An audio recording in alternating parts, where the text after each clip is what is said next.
Então, mais uma vez, sejam todas bem-vindas. É um prazer, né, estar aqui com vocês, compartilhando o estudo desse livro tão maravilhoso, tão profundo, né, e um livro que é um instrumento de cura para as nossas almas.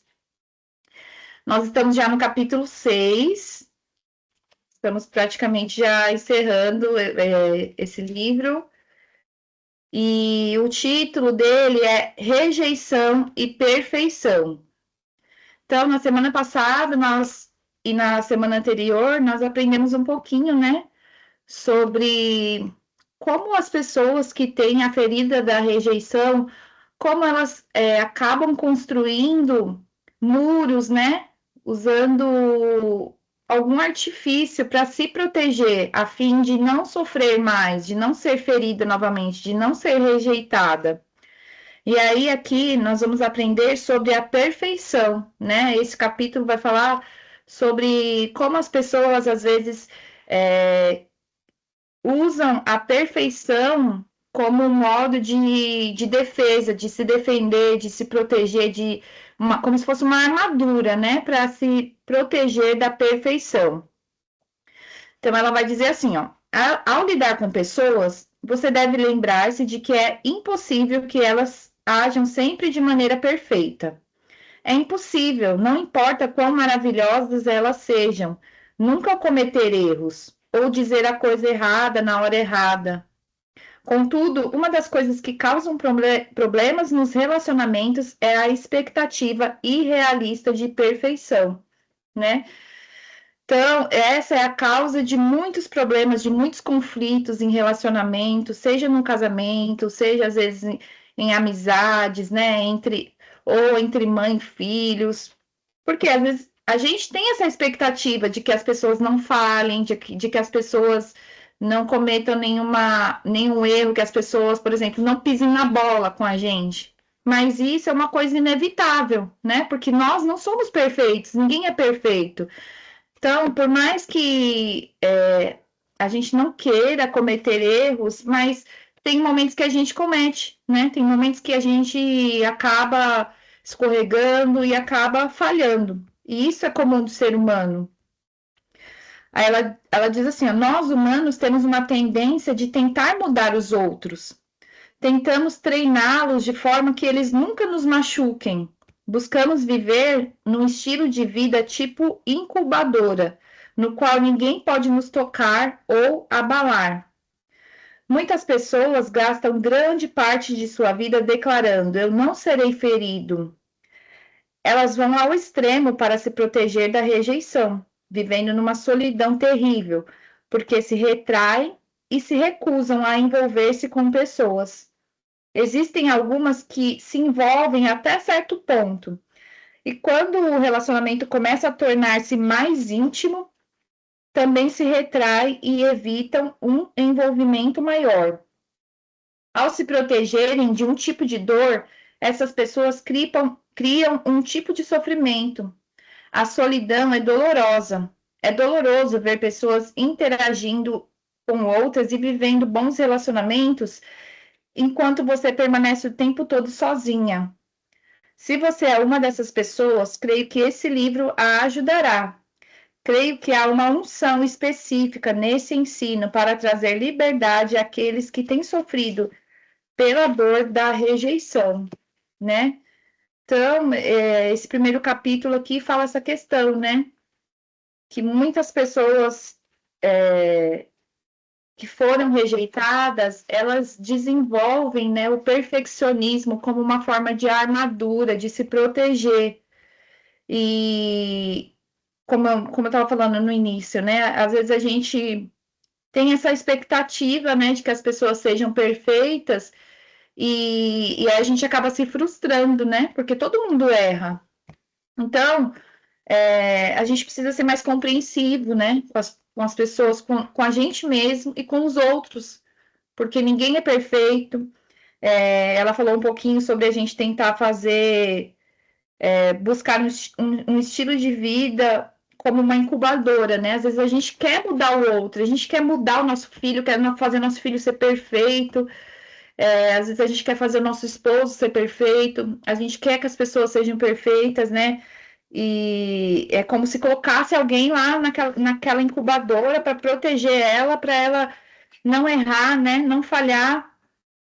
E às vezes a gente mesmo se coloca nessa incubadora, né? Tentando ser perfeito, fazer tudo certo, mas no fundo é com medo de que se a gente falhar, ai, mas o que vão pensar de mim, né? Se eu cometer uma falha, talvez não vão me aceitar, não vão gostar de mim, vão me rejeitar. E aí, às vezes, a gente, com todo esse medo, a gente acaba se isolando, né? Vivendo em solidão. E é isso que ela fala, né? E isso é motivado por essa crença, né? De perfeição. Só que isso gera, em vez de nos fazer ter uma vida melhor, acaba gerando uma escravidão, né? E fazendo a gente se frustrar. Porque ninguém consegue ser perfeito. E aí ela vai falar sobre isso. Aí aqui na página 72, vai falar aqui, ó, perfeição, um tipo de proteção.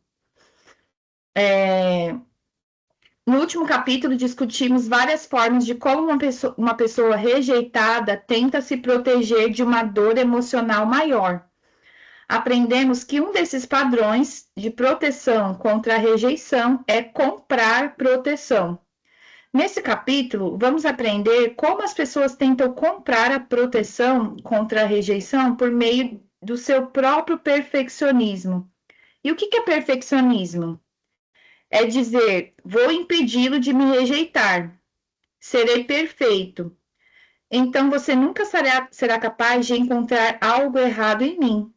E se não puder encontrar nada de errado comigo, você simplesmente me amará. Você nunca me rejeitará, porque nunca farei nada que possa frustrá-lo.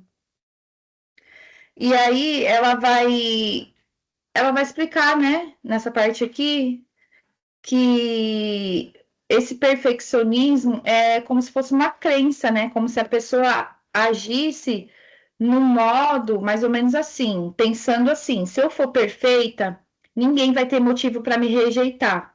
Então a pessoa tenta fazer tudo certo, tenta ser impecável em tudo, né? Por exemplo, impecável com a casa, impecável no trabalho, impecável com as pessoas, tenta ser toda certinha, né? Não falhar, não errar. Por quê? Porque na mente dela, se ela for perfeita, se ela nunca cometer nenhum erro, se ela não der nenhum motivo sequer, as pessoas vão gostar dela. Então, ela vai ser aceita, ela vai ser querida, né? Ela vai ser amada. Só que é possível ser perfeita? Tem como alguém ser perfeito? Não, né? Nós somos seres imperfeitos. E aí, o que acontece? Quando a pessoa age assim, mais cedo ou mais tarde ela vai errar. E aí, quando ela erra, ela se frustra tanto que aquilo acaba sendo um peso para ela, um fardo para ela, né? E elas acreditam que isso leva aí, esse fato de ser perfeccionista, né, de tentar ser perfeita, faz a pessoa se cobrar muito, faz ela exigir muito de si mesma, né? E aí isso vai gerar o quê? Vai gerar ansiedade, vai gerar relacionamentos talvez superficiais, né? A pessoa sempre fica com medo de falhar, a pessoa não ousa tentar nada novo, porque ela tem medo. Ah, mas e se der errado? E se falhar? Então a pessoa fica sempre vivendo na mesmice, né? Não prospera.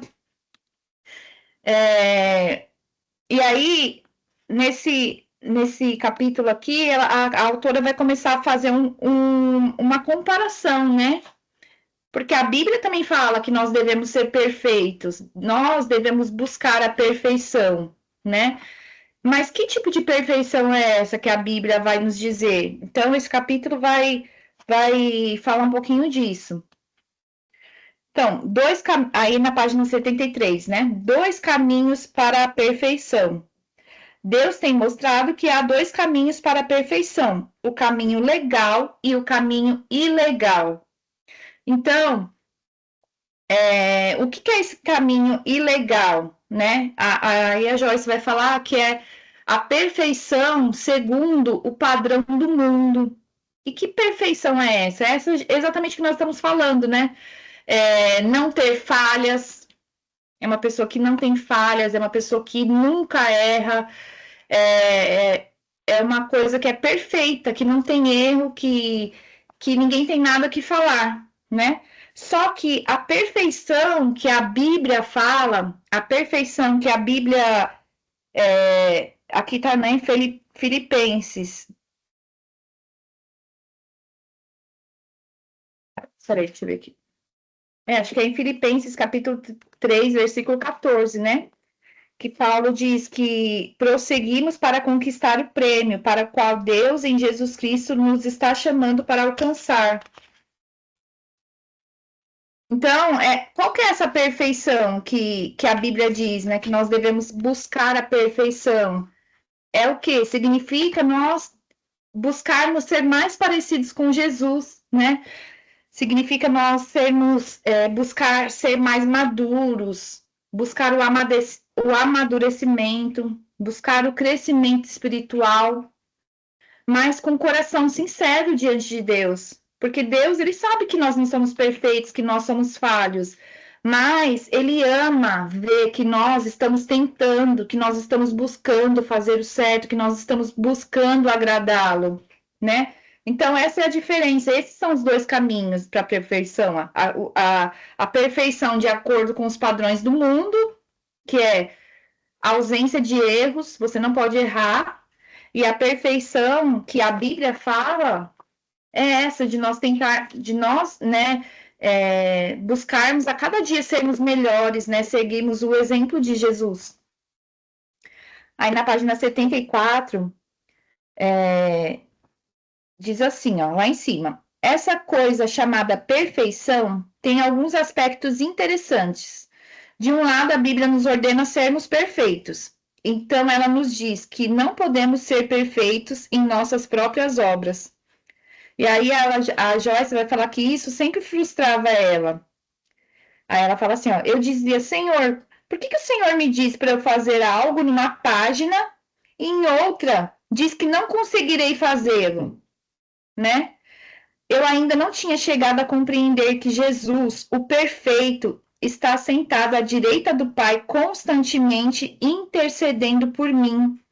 E por intermédio da sua intercessão, cada uma das minhas imperfeições eram transformadas em perfeição. Ganho o benefício da sua perfeição por meio da fé, né? Então, assim, quando nós aceitamos a Jesus como nosso Senhor, como Salvador da nossa vida, né? Embora nós somos falhos, a nossa natureza humana é falha, né? É corrompida. Mas quando nós, por exemplo, vamos dobrar nossos joelhos, nós oramos a Deus em nome de Jesus. Quando Deus olha para nós, ele não vê nós, ele não vê a gente, ele vê o próprio filho dele, o próprio Jesus, né? Então é isso que a Bíblia quer dizer. A Joyce fala que ela compreendeu isso, né? Porque ela fala assim: como que a Bíblia fala que a gente tem que ser perfeito e na outra parte ela fala que não dá para ser perfeito? Como assim? Não tô entendendo, né? Então, é isso que essa parte quer dizer, né? Que embora nós somos imperfeitos, o próprio Jesus, ele nos purifica, né? É nele que nós devemos nos pautar, seguir, né, os passos dele e o nosso Deus, ele vê em nós, ele vê Jesus em nós, né? Jesus através de nós. E aí, seguindo aqui na página 75, aí vai entrar assim, ó, por favor, considere essas escrituras. E aí a Joyce, ela vai trazer alguns textos bíblicos que vai reforçar essa visão correta de perfeição, né? Vai fazer a gente compreender melhor essa questão da perfeição de acordo com a Bíblia. E aí em Mateus, capítulo 5, versículo 48, diz assim, sede perfeitos, como perfeito é o vosso Pai Celestial. a perfeição aqui está querendo dizer no sentido do quê? De que nós devemos ter maturidade, né? De que nós devemos ser pessoas íntegras, pessoas sinceras, né? Buscar sermos irreprováveis em tudo. Aí em Hebreus, capítulo 6, versículo 1, diz assim: prossigamos para a maturidade, né? Isso vai indicar que a gente tem que prosseguir, né? Sempre tentando amadurecer, sempre em busca de crescimento espiritual. E aí, em Filipenses, capítulo 3, versículo do 12 ao 15, o próprio apóstolo Paulo, ele vai reconhecer que ele não era perfeito, né? Imagina, se o apóstolo Paulo não era perfeito, quem dirá nós, né? Mas ele reconhece que ele estava em processo, e nós também estamos em processo de aperfeiçoamento, né? Em processo de sermos melhores a cada dia. Então, o que a gente aprende com a Bíblia é que a perfeição, ela é uma jornada, né? Ela é uma jornada em que eu procuro a cada dia melhorar, eu procuro aprender com os meus erros, eu procuro aprender com aquilo que eu errei, não errar mais, né? Mas não significa que é um estado em que eu vou ser perfeito e não vou pecar. Isso é impossível, né? Porque faz parte da nossa natureza, infelizmente, nossa natureza adâmica. Aí na página 76, já quase caminhando para o final, prosseguindo para o alvo. Então, nessa parte, vai dizer aqui que o verdadeiro alvo do cristão, de todo cristão, é crescer por meio de Cristo, né? E ser transformado à sua imagem, né? A gente olhar quando houver situações assim que a gente não sabe o que fazer, o que é o correto? A gente pensar assim, e se fosse Jesus no meu lugar, o que ele faria, né? Então, isso significa que nós aceitamos que nós somos imperfeitos, nós reconhecemos, mas também que nós precisamos viver, né? Nós precisamos viver de acordo com o que a Bíblia nos ensina, né? Procurando fazer o certo, procurando andar como Jesus andou. Só que essa parte, quando eu li essa parte, que eu falo que foi muito libertadora para mim, né? Porque embora eu sirva a Jesus desde da minha infância, né? Desde que eu era criança.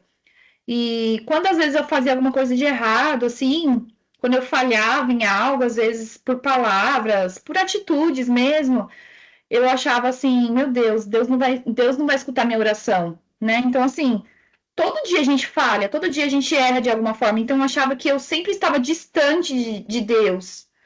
E aí, quando eu li essa parte nesse livro aqui, para mim foi libertador, sabe? Foi como se caíssem escamas dos meus olhos. Por quê? Porque a gente não pode viver. Eu estava vivendo debaixo de culpa, né? De um sentimento de culpa. Eu me sentia culpada, porque eu errava, assim, né? Não que eu vivia no erro, mas nós somos falhos, nós somos seres humanos, né? E, e aí eu achava que por eu não ser perfeita, que as minhas orações não estavam sendo ouvidas, que Deus não me atendia, que Deus estava longe de mim, que Deus era um Deus severo, um Deus que punia, né? E aqui, quando eu li essa parte do livro aqui, para mim foi libertador, porque eu nunca vou conseguir ser perfeita, mas Jesus, ele me purifica de todo pecado e eu não preciso viver me sentindo culpada. Eu não preciso viver carregando esse peso, né? Eu não preciso viver me punindo a mim mesma. Então é isso que a gente aprende aqui, né? E aí a Joyce também diz que o apóstolo Paulo, ele vai nos inspirar, né? Nos ensinar a não ficar olhando para trás, sabe? Não ficar, mesmo que de repente no nosso passado a gente teve um passado errado, um passado de falhas, um passado que nos envergonhava, que a gente não pode ficar preso ali nesse passado, mas que a gente tem que esquecer o passado, se arrepender, né? Se você errou, se você falhou, se arrependa, peça perdão para Deus e siga em frente. Não fique preso a isso, sabe? Não fique se punindo.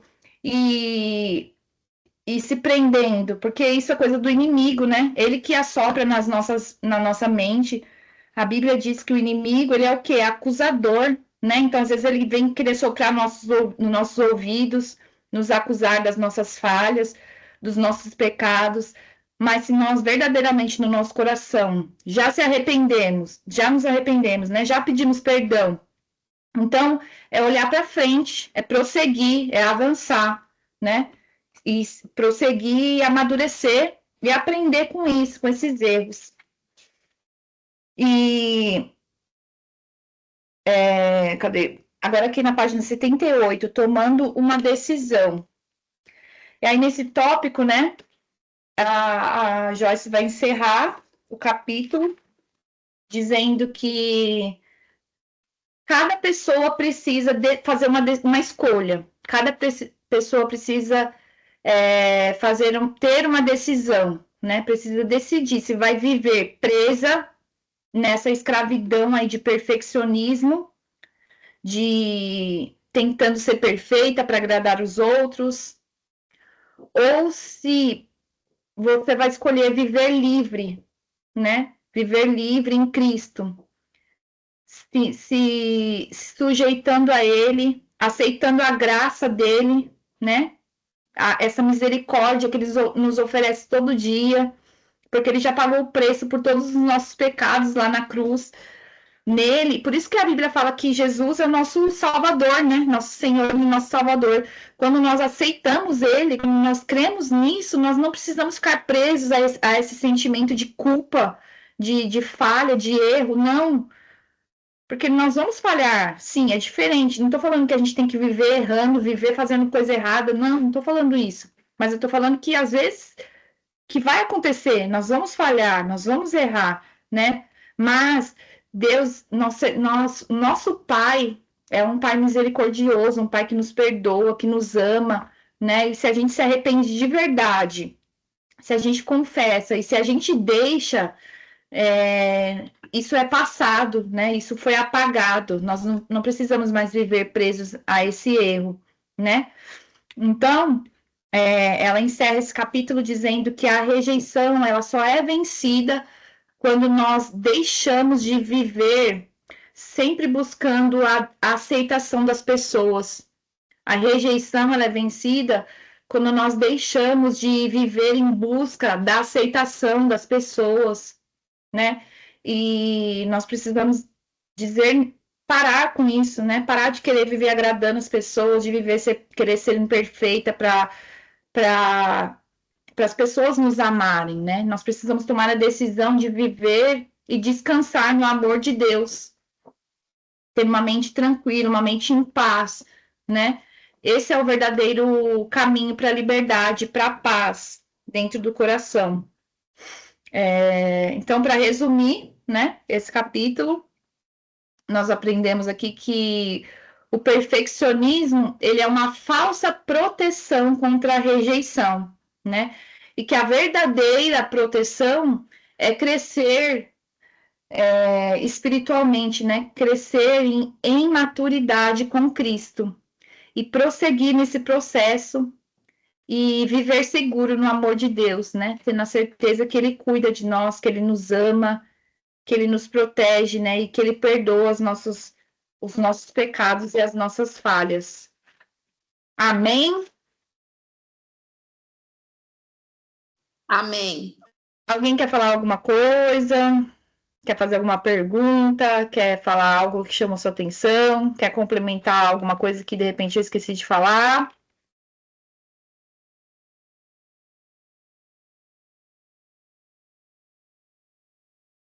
Quer falar, Manu?